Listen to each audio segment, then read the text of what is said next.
times where the weather is clear and blue, the wind is blowing from the sea, so we got going to have fast times in all three races this afternoon.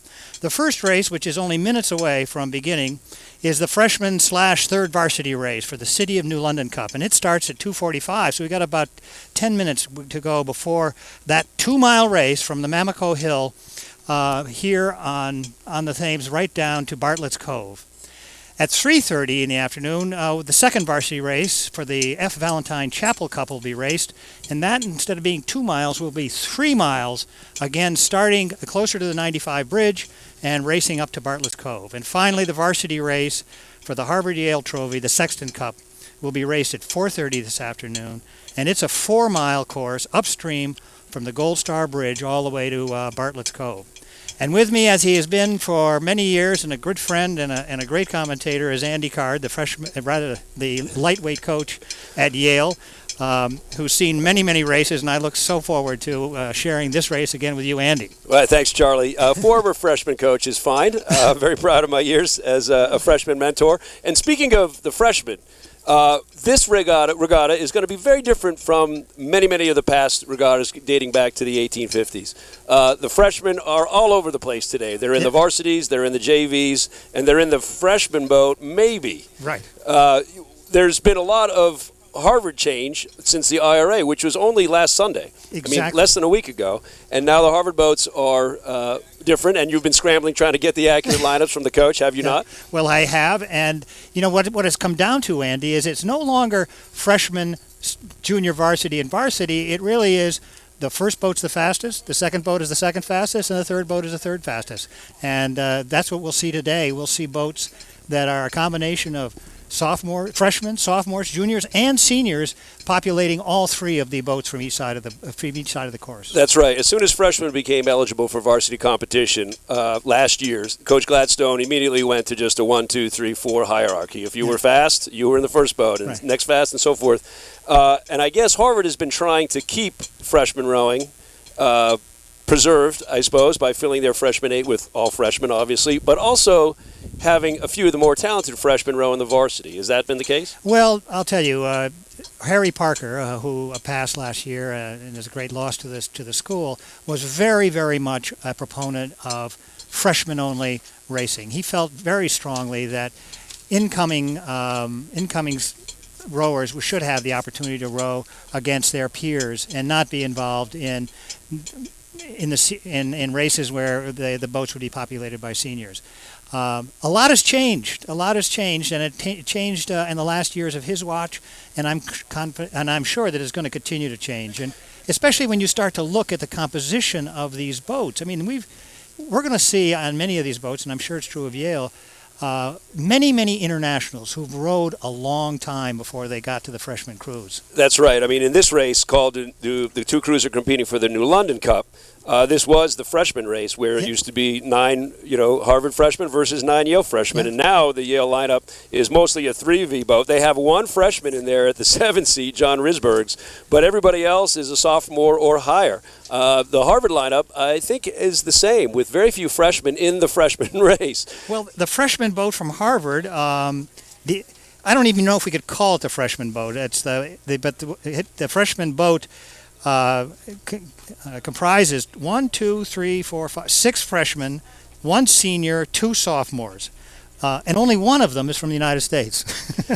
And in contrast, the Yale, it's the third varsity that's competing in this race, the 2-miler. Their record for the year, so to date, has been 3-3. Yep. Yet, I think this lineup is not the same that's raced all year, and it's a new lineup that has been formed by some of the changes in the first and second boats. So we don't know what's going to happen basically today. It's hard to predict. You can look at the performance of these crews over the course of the dual season and the sprints and the IRAs, and it doesn't give you much information who's going to win. Absolutely not. And, you were talking about a lot of foreigners in these boats. I'm not against foreigners, but, they've had a lot more rowing experience than some of the guys that come from U.S. schools. Perhaps, and we'll talk about those lineups as we go up the ladder. But in the Yale third varsity, there's only one foreigner, Ed Reeves at the 4th seat. He's from Auckland, New Zealand, and King's College. Yeah. Why don't I go over the Yale lineup here as the crews are getting closer and closer to the stake boats here at Mamaco Hill. The coxswain for the Yale third boat, competing for the New London Cup, is Mackenzie Lee. She's a sophomore from California. She went to Polytechnic. The stroke is Henry Bird, a sophomore, 6'1", about 176 pounds, from Deerfield Academy and Bedford Hills, New York. That's his hometown. 7 is the freshman, John Risbergs. He's 6'5", 200 pounds, from St. Anthony's High School in Long Island. 6th seat, Emery Shonley, a senior, 6'4", 185, from Salisbury School in Salisbury, Connecticut. A little personal note there, Emery used to be a lightweight freshman way back when, but since then he's rode all the last 3 years as a heavyweight. 5 seat, Grant Allscamp, a senior, 6'2", 183, from St. Xavier's High School in Cincinnati, Ohio. 4 seat, the previously mentioned Ed Reeves, a sophomore, 6'8", 202 pounds. From Auckland, New Zealand, in King's College. 3 seat, Lawrence Lopez Menzies, another senior, 6'4", 205, from Coscob, Connecticut, and the Brunswick School. 2 seat, Jack McGinn, a sophomore, 6 foot, 176, from Minneapolis, Minnesota, and Benilde St. Margaret School. And the bow seat, Will Rosenblum, a junior, the only junior in the boat. He's 6'4", 195, from New Trier High School in Winnetka, Illinois. It's a tall crew. Very tall. I used to be somebody, Andy, when 6'1" was tall. I mean, really, it's changed so much. Looking at the lineup for this 2-mile race for the Harvard crew, in the coxswain seat is Brittany Maxwell, who's a senior out of LaPorte, Minnesota. In the stroke seat is Greg Edwards, who's a senior from Bedfordshire, England. The 7th seat is Josh Bernstein, a junior from Stony Stanton, England. 2 English guys in the stern pair. Andrew Emmett, a junior from Melbourne, Australia, is in the 6th seat. And right in front of him or behind him is Adam James, a sophomore from York, England. Phil Bates, who is a freshman, is from Bethesda, Maryland, and he sits in the 4th seat. Alex, I'm going to try this, Uru Churtu, is a junior from Gold Coast, Australia. In the 2 seat, Craig Slater, a sophomore from Tinton Falls, New Jersey. And then in the bow seat, Achim Harzheim, a sophomore from Mainz, Germany. So two U.S. kids here, and in the boat, and 6 guys from England, Australia, and Germany holding down this boat. So these will be the crews that will be racing in the 2-miler, and as we watch, we can see them now backing into the stake boats here at Mamico Hill in preparation for this race, which should be pretty fast, Andy. Yeah, I think it's going to be a fast races all day today. You got a nice tailwind breeze that's not kicking up too much chop, although there is a little bit, so skill will be very important. And you have an incoming tide, so I think it's going to be pretty fast in the 2-miler. And it wasn't too long ago where these guys raced 1.25 miles, so we're adding 3/4 of a mile to this, and it's a match race instead of a 6-boat race. All these races are much longer than the races they've rowed all season. You hinted at that. Most of these crews are prepared to row or have rowed 2,000 meters, which is a little close to 1.25 miles. So this is a significantly longer race for the 3V or freshman 3V, and almost 3 times as long for the varsity boats when they row the 4-miler. Right. Well, it's not a shock to these guys. They've known they're going to race in this regatta all year. They know they're either going to be at a 2-miler, a 3-miler, or a 4-miler at the end of the year, depending on where their skill takes them. Now you can see here, Yale is on the stake boat. They're on the west side of the river, and Harvard, by obvious process of elimination, on the east side, right. Harvard rowing in the traditional M. Parker show, which is yellow with their crimson tops and a white H on the chest.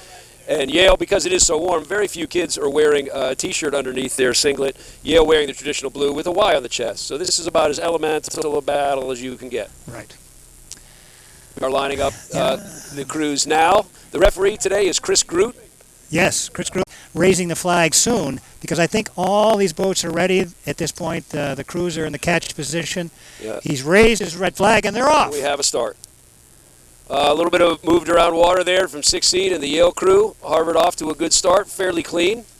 We look for black water. I think that's on those starts, so you don't really rip the blades through. Look here on the Harvard boat. They've got a bucket at 7 and 6, which means the boat goes with a port stroke, and then the 7 and 6 guys are both rowing on the starboard side. Quite often we see this kind of a rig to try to balance the boat as well as the individuals in it. Harvard still at 39, and they might have about 3/4 of a length lead over Yale. Yale a little bit lower, blade work a little bit higher in the air. Harvard is off to a good start. Typically, in a lot of these races that we've seen, Charlie, you see Yale get off to a monster start, and Harvard's charge is to row them down. This time, Harvard is out by nearly a length now. Yeah, and they 34 also. You know, in this race, in the 4-miler, you obviously have to get into some sort of base pace. Yeah. But here, it's kind of like a 2K with a little bit extra. And sometimes the strategy is just to treat it like a 2K and then trust your fitness to carry you through in the last 3/4 of the mile. Well, these crews would row. These crews at this level would row 2,000 meters in maybe 6:10, 6:20, and the race that they expect here is a little over 8 minutes. So you're right. You're absolutely right. It isn't that much longer. Hang on. Get out there and find the swing, and then press. Well, Harvard right now is doing a nice job. They probably will hit the first half-mile marker first, and it's only been, let's see. We're coming up on 2 minutes right now, so already, 2 minutes exactly right now, and they're there. And Yale isn't far behind. It's hard to see from our vantage point since we're dead astern of these two boats, but this is very much a race, and the boats are definitely overlapped. Harvard now is settled down to a little bit lower stroke for the balance of the mile and a half of this 2-mile race. We're going to get the Yale rating now. It's about 35 still. We'll get Harvard's right about now. And, 35. The same. Now, here, every coach wants to make their number 1 crew the fastest crew, and that might mean that your lower boats get slower as the selection sorts itself out. So this is not necessarily a predictor of what's going to happen later, because right now Harvard has open water. They really made a move there at the half-mile flags, Andy. They did. And, of course, now it's a huge advantage in a tailwind to see your opponent and let the wind push you along. Make sure you're in a good rhythm. Make sure the blades are down. Make sure you have that dark water that you were mentioning before. Timing is good in both boats. When we talk about that, blades going in at the same time, coming out at the same time, it's critical to the overall speed of the boat that the timing be really synchronous. Harvard continuing to move. I think the rate of their moving away has slowed somewhat. Yeah. But now we haven't talked about the coaches for Harvard and Yale. Of course, Harvard, as everybody knows, has a new coach this year. Yep. He's a sort of an old coach as well. I know him pretty well. I'm sure everybody around the Harvard Boathouse knows him too. This is his first. And that, of course, is Charlie Butt, 25 years at Harvard, and 25 years of coaching the Harvard lightweights with, I think you'd even admit yourself, Andy, with a good deal of success. Not only on the stage of intercollegiate rowing, but he's been also quite successful on the international stage. Michel Goret, he coached. He's really revered as one of the great sculling coaches in the nation, and often the scullers are looking to him to fine-tune some of their stroke dynamics. Well, I'm sure he and Harry had many conversations about. Well, I'm not sure. I don't know, but I presume that he's had many conversations with Harry before he passed away. And now here we have Harvard hitting the mile mark right about now, and Yale now. Yeah, not a lot there. Open water, but it's not insurmountable by any means. Well, you need two things to happen. Harvard would have to find the pace a little too hot and start to suffer a little bit with blade work, and Yale will have to be a little more resolute here. They are rowing in a resolute racing shell, and those characteristics here to try to push back. What they need now is a little contact. They need that coxswain, McKenzie, to be able to tell them that they are moving back through Harvard, which I'm not sure is happening right now. Of course, the dynamic you talk about is a little bit different with those seniors and juniors in this boat, as is the case, I believe, within the Yale boat. You've got a little bit more maturity in the ability to know a little bit better about what level you can sustain for all 2 miles. Right. Now, the referee, Chris Groot, has been steering the Harvard crew away from the green channel marker.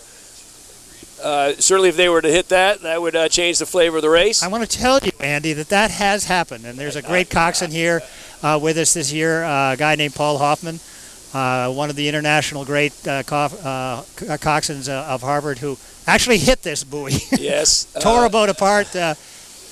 Well, that has brought the two crews a little bit closer together. Harvard had to steer fairly hard to port. Yes, you're right. And now, interestingly, although that certainly isn't a good thing for Harvard's course, it did push them closer to Yale, the Yale lane, and that might have put the Yale shell in a little bit of Harvard's wake. So there's something good about having Harvard steer if you're a Yale fan, and also something bad about that. Well, you know, one of the tricks in coxing that I learned that another one of our great coxswains, David Fuller, did a couple of years back, and that is to the extent that you can squeeze a little bit over into the Yale lane, you make it more difficult for the Yale or any crew that's behind you to see you, and that is a critical issue in terms of well, I can't say enthusiasm so much, but the desire to win Right. when you can see the crew or when you not. And you know, Yale has caught a little fire here. Yes. They've almost come back to within exactly one length as they wind up for the last half mile here. Yeah. Harvard's through now at about 6:44, and Yale is through now at about 6:46. So they have closed the gap. Yep. And I'm wondering if they get a little bit more sheltered water over there, allowing their blade work to be a little cleaner and catch a little excitement here. Well, you know, this is an interesting thing that I'd have you comment on. I mean, if you're close to that bank, you're not getting much wind.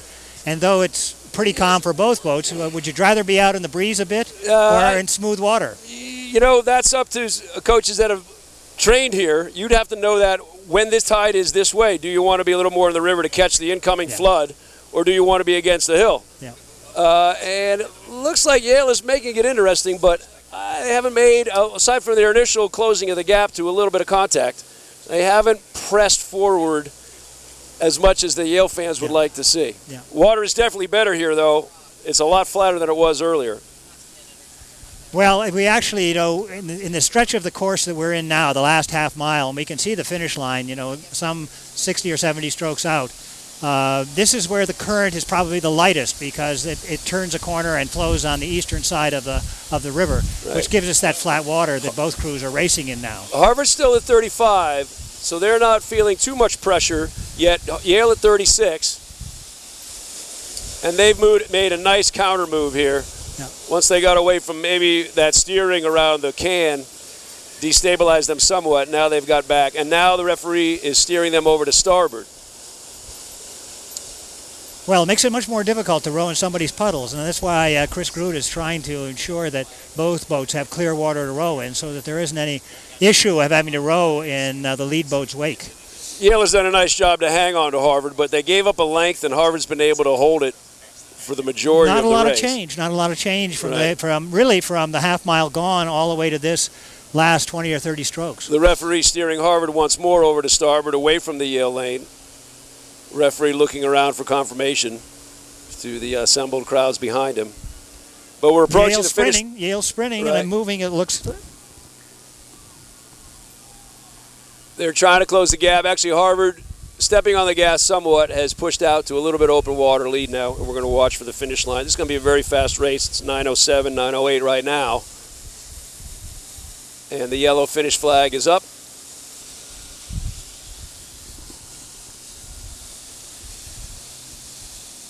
Down, It's 9:20, 9:19. up. That's the difference Yep. between these two boats. 3.3 seconds, basically. Very close race, a very close race out of two very good crews, with Yale having lost a little bit at the half mile mark and then hanging on and endeavoring to come back for a very close finish. Well, you're right. They gave up that length. Yep. Harvard was able to sit on them after that. And they made a game comeback in the last third of the race, but it wasn't enough. So the third varsity race, if you will, won by Harvard in the time of? Just a moment. I believe it was 1919.6. And followed by 919.6. 919.6 and followed by 922.8. Well, great racing here on a beautiful day. So we will turn the corner now and head back up for the second varsity race, the F. Valentine Chapel Cup, which will commence at about 3:30. And we'll come back well before that to talk about some of the dynamics of the racing today, some of the changes that have been made, how the physiology of these athletes have changed over the years, and more about the great sport of rowing. So back to the studio, and we'll see you in a couple minutes.